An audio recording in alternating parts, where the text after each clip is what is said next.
bonis avere o propiedad pretoriana, y se llama bonitario porque la cosa que se adquiere está en los bienes, está in bonis, y ahí viene el nombre, y es una propiedad creada por los pretores que transcurre en forma paralela, dijimos, a la propiedad quiritaria, que puede ser transformada en un derecho quiritario. ¿Se puede proteger? Sí. Fíjense ustedes, aparte de otorgarle el pretor al adquirente esta exceptio rei venditae, transvitae, o la excepción de la cosa vendida y entregada, se crea una acción para protegerla. Si por ejemplo no es el dueño el que viene a solicitarla, es otra persona que la usurpa y le perturba la posesión o se la arrebata, ejerce quien tiene la acción. Como no puede ejercer la acción civil llamada actio reivindicatio, la actio reivindicatio es un actium rem, que protege las cosas, ¿no? Que busca que se le reintegre la cosa de la cual uno ha sido despojado. Pero el actio reivindicatio es una acción del derecho civil. Este adquirente in bonis no es un propietario civil. Entonces el pretor le crea una acción de las llamadas acciones ficticias, ¿no? Ustedes vieron que las acciones, volvemos de nuevo a la unidad 6, las acciones podían ser útiles o ficticias. El pretor crea la llamada actio publiciana in rem para proteger al propietario bonitario o propietario in bonis. Es una acción creada por el pretor publicius para otorgárselas a todos aquellos propietarios in bonis que hubieran sido despojados de la cosa. Como no pueden ejercer la acción civil llamada actio reivindicatio, se finge, por eso es una acción ficticia, se finge como si fuera el propietario para lograr la recuperación de la cosa. ¿Me siguen? Quiere decir que el actio publiciano in rem viene a ser una acción también para recuperar la propiedad in bonis. En algún momento también la usaron los propietarios quiritarios porque consideraban más sencillo el uso de la acción publiciana in rem que del actio reivindicatio, hasta que luego se unificaron y se la llamó actio reivindicatio y la publiciana in rem para recuperar la posesión, es decir, aquella situación de hecho que no es propiedad de acuerdo al derecho civil, que lo van a ver la próxima clase. Continúo. ¿Qué otra clase de dominio hay, aparte del dominio quiritario, dominio bonitario o in bonis avere? Estaba la propiedad provincial. ¿Cuándo nace la propiedad provincial? Y volvemos a las unidades 1, 2 y 3. Qué pasaje que les estoy haciendo, ¿no? Qué ejercicio, ¿no? Como el examen, así va a ser el examen. Volvemos a la unidad 3, donde vieron el imperio, donde vieron el principado, donde había, ¿recuerdan? Provincias senatoriales y provincias imperiales, llamadas las provincias del emperador, eran todas las limítrofes. Y las provincias senatoriales o internas, entonces, existían estas provincias, los fundos pertenecientes a las provincias imperiales o a las provincias senatoriales. Las tierras esas, ya sea del interior del imperio o de los sectores limítrofes del imperio, esos fundos eran del Estado. Entonces se les entregan a los particulares para que las sembraran, para que las cultivaran, para que fueran productivas. Se les entregan a los particulares debiendo estos pagar un canon, un estipendio, un tributo anual. Y se les entregan por mucho tiempo, 20, 30 años, para que las cultivaran.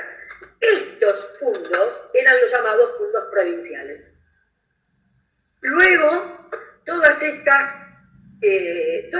van desapareciendo y van dando lugar a otro tipo de propiedades o a otro tipo de derechos reales, como la enfiteusis, la superficie, a saber, llamados derechos reales sobre la cosa ajena, ¿no? Tanto la enfiteusis como la superficie. Se pagaba un canon y era de otros, eran propiedades del Estado.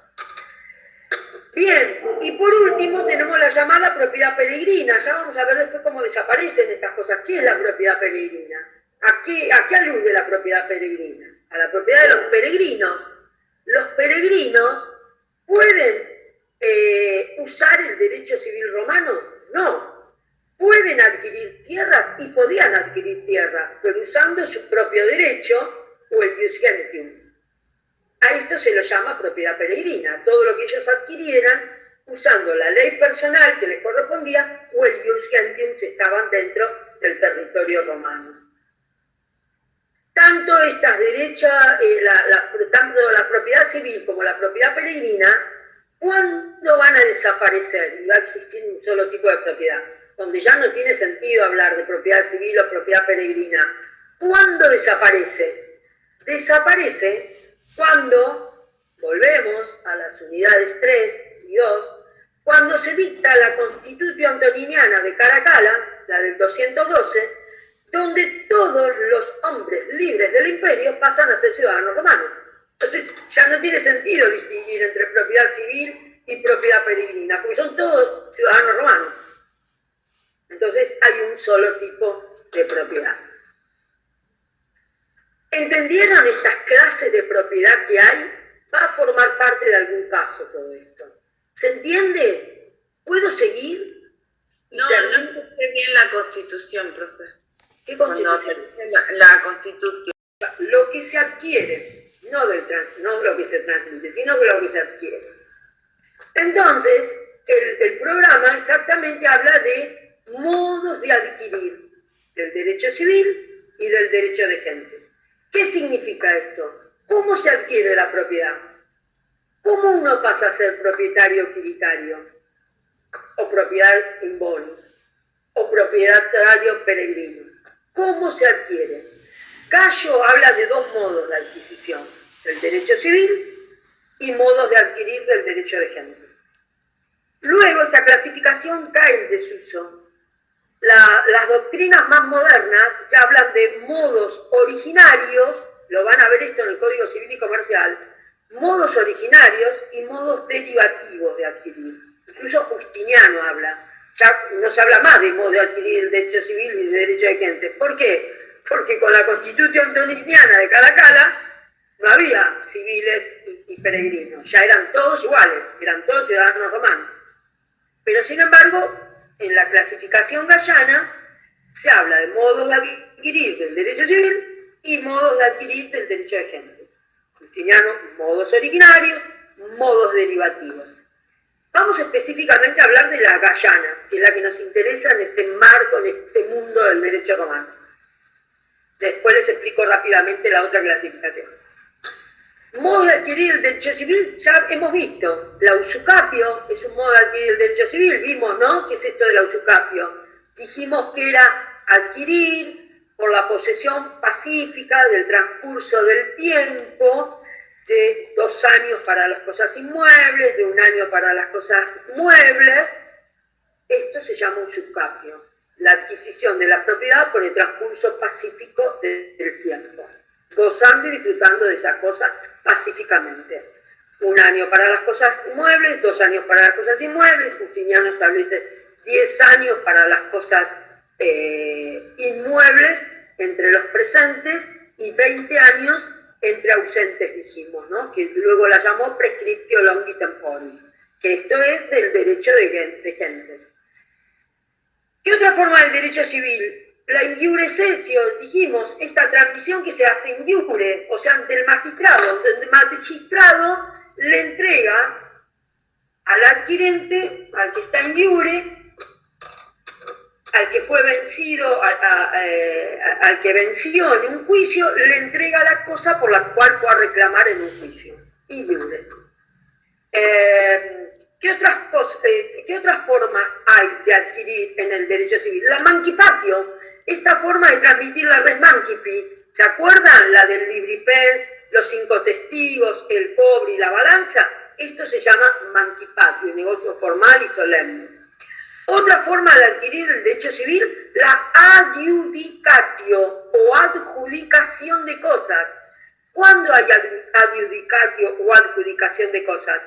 Cuando estamos en un juicio de división de cosas comunes. ¿Se acuerdan cuando hablamos del condominio o de la comunidad hereditaria y se quiere dividir lo que es común de todos?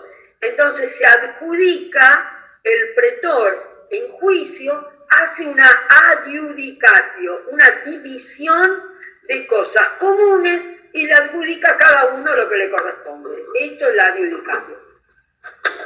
Bien, la litis estimatio, etcétera, que es en la litis lo que se estima del valor de la cosa. Por ejemplo, lo que ustedes vieron en un actio per sacramentum o en una per conditionem, una legis actio per conditionem o per postulationem, donde se establece el valor de la cosa, se estima el valor y se entrega el valor de la cosa, una litis a estimatio. Bien, ¿cuáles son las formas de adquirir del ius gentium? La traditio, o sea, la simple entrega de la cosa. La ocupación, la ocupatio. ¿Qué es la ocupación? Cuando uno entra a poseer una cosa que no es de nadie, una res nullius se la llama, o una res derelicta, o sea, cuando uno entra a ocupar una cosa abandonada. Por ejemplo, cuando el que va a cazar, el que caza un animal, eso es cazar un animal es ocupar, adquirir por ocupación, lo toma, no es de nadie, es una res nullius, una res de nadie. Si uno va caminando y se encuentra joyas, o en el mar encuentra joyas abandonadas, tiradas, esas son res derelictas, res abandonadas. Tomar entonces por ocupación, esas son cosas, formas de adquirir del ius gentium. Adquirir el tesoro, es decir, cuando alguien encuentra algo de valor en tierras de otros, pueden ser de otros particulares o del Estado, el que la encuentra se hace propietario de la cosa en el primitivo derecho romano. En la época clásica se considera que en realidad el propietario es el propietario del fundo, y luego con Justiniano se es propietario por partes iguales, el adquirente y el dueño del terreno, o sea, el que lo descubre y el dueño del terreno.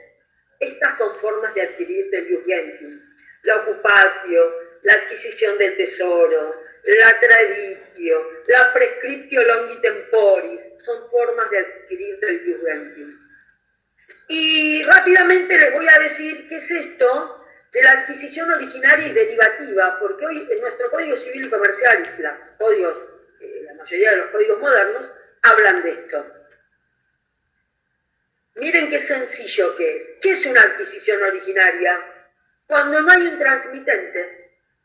Por ejemplo, ¿cuándo sería que no hay un transmitente? Cuando alguien ocupa una cosa, se encuentra una cosa abandonada en el camino, la adquiero, la agarro, me hago propietario de la cosa. En el mar, cuando uno adquiere cosas, cuando va a cazar, todas estas cosas, esto es una adquisición originaria. O sea, no requiere un antecesor jurídico que la transmita. Mientras que las formas derivativas son aquellas que requieren de un antecesor jurídico que la transmita. Por ejemplo, la adquisición a partir de una compraventa. Hay un transmitente jurídico, alguien que transmite y alguien que adquiere. Esas son formas de adquirir derivativas. Una donación, se requiere un donante y un donatario, se adquiere por donación. ¿Se entiende? Esa es la clasificación que existe hoy. Formas originarias de adquirir, que no requieren alguien que transmita la cosa, sino que uno es el primero que la ocupa y la adquiere sin que alguien se las transmita, y las derivativas, porque derivan, se adquieren por un transmitente jurídico. Con esto iPhone 6, 64 GB voy precio. a dar por terminada la unidad, si es que entendieron. ¿Hay preguntas para hacer? hay preguntas, algo no quedó claro de la unidad, porque miren que va a ser objeto de algún caso. ¿Quedó claro? Profe, lo Sí. último de la parte derivativa. Sí.